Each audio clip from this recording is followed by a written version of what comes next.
अपनी नज़र को बदलो। एक बार एक बहुत बड़ा नेता एक साधु के छोटे से आश्रम में गया। वह साधु के बारे में बहुत सुना था, तो उसके मन में आया कि मैं एक बार जा कर के देखता हूँ कि लोग उसकी इतनी तारीफ क्यों करते हैं। जब वह उस आश्रम में गया तो वहाँ पर एक छोटा सा कमरा था, जहाँ पर एक कालीन बिछा हुआ था। वहाँ पर लोग नीचे बैठे हुए थे और साधु जी सामने बैठे हुए थे। कुछ सवाल जवाब चल रहा था। वह नेता उस आश्रम में आया और उस नेता के साथ में 4 बॉडीगार्ड भी थे।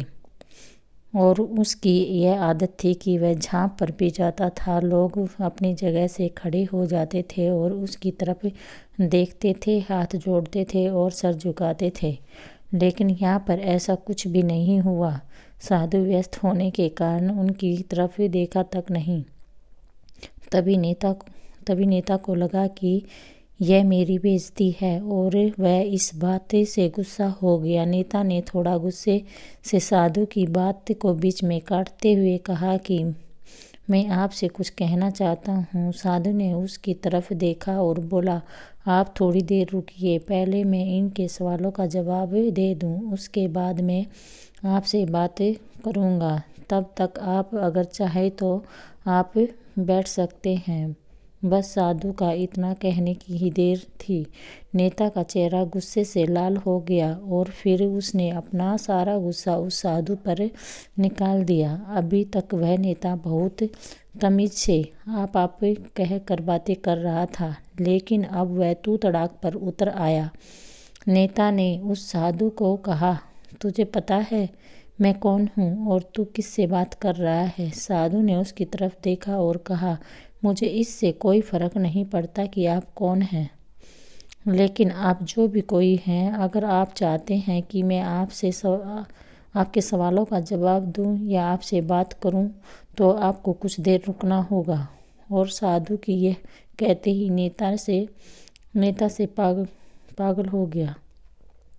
नेता गुस्से से पागल हो गया और वहीं सबके सामने चीखने चिल्लाने लगा, अब मैं तुझे तेरी असली औकात दिखाऊंगा। तूने मुझसे पंगा लेके ठीक नहीं किया है। तुझे पता भी है कि तेरे बारे में मैं क्या सोचता हूँ। साधु ने फिर से नेता की तरफ देखा और बड़े प्रेम से कहा कि मुझे इससे कोई फ़र्क नहीं पड़ता कि आप मेरे बारे में क्या सोचते हैं।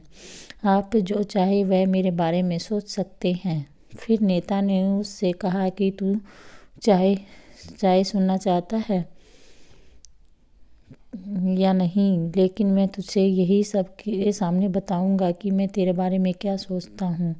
तू कोई साधु नहीं है, तू एक बहुत ही घटिया इंसान है। तू एक ढोंगी और पाखंडी है और यहाँ पर जितने भी लोग बैठे हैं उन सबको बेवकूफ़ बना रहा है। तेरा बस एक ही मकसद है, इन लोगों की जेब में जितना भी पैसा है वो सब तेरे पास से आ जाए। तू अपने फ़ायदे के लिए इन लोगों का इस्तेमाल कर रहा है और अब मैं तुझे नहीं छोड़ने वाला हूँ। पूरी दुनिया के सामने तेरा पर्दाफाश करके रहूँगा।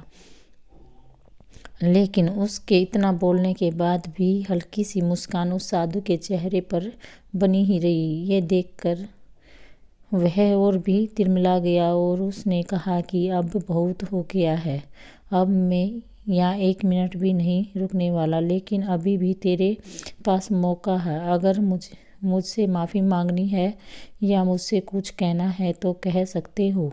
इतना सब होने के बाद भी साधु के चेहरे पर एक मुस्कान थी और वह बिल्कुल शांत था।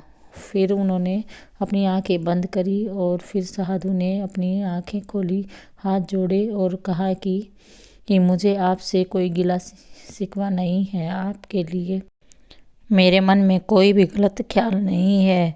जो भी मेरे बारे में आपने कहा वह आपकी सोच थी। जो मुझे आप में कोई भी बुराई नज़र नहीं आती। मुझे आप बहुत ही भले इंसान लग रहे हैं। और साधु के इतना कहते ही नेताजी का दिमाग 7वें आसमान पर पहुंच गया। उसके चेहरे पर एक अजीब सी खुशी थी, क्योंकि उस साधु ने वही कहा जो बाकी सब लोग उस नेता को कहते हैं। और वह खुशी खुशी उस आश्रम से अपने घर की तरफ चला गया और जाकर के अपने पिताजी के साथ में बैठ गया। उसके पिताजी ध्यान में थे। उन्होंने पूरी जिंदगी सिर्फ लोगों की सेवा करी और बदले में कुछ भी उम्मीद नहीं किया। तो थोड़ी देर के बाद जब उन्होंने अपनी आंखें खोली और देखा कि अपने बेटे को अपने साथ बैठे हुए, तो उसके बेटे के चेहरे पर आज एक अजीब सी खुशी थी जो आज से पहले उन्होंने कभी नहीं देखी थी। फिर उन्होंने एक एक करके सब कुछ बताया कि आज क्या हुआ, किस तरह से वह आश्रम गया और वहाँ पर क्या हुआ, उसने क्या कहा, साधु जी ने क्या कहा। जब उसके पिताजी ने पूरी बातें सुनी तो थोड़ा सा मुस्कुराए और अपने बेटे को वो देख करके बोले कि उन्होंने तुम्हारी तारीफ नहीं करी, क्योंकि उन्होंने वह नहीं कहा जो तुम हो, उन्होंने वह कहा है जो वह खुद हैं। और तुमने जो भी कुछ उनको कहा है वो नहीं कहा कि जो वो है, बल्कि तुमने वह कहा जो तुम खुद हो। ये बातें वेदों में भी कही गई हैं। यथा दृष्टि तथा सृष्टि। यह दुनिया तुम्हें वैसी ही दिखेगी जैसी यह दुनिया है। यह दुनिया वैसी ही दिखती है तुम्हें जैसे कि तुम खुद हो। जिसकी नज़र जैसी है उसके लिए यह दुनिया वैसी ही है।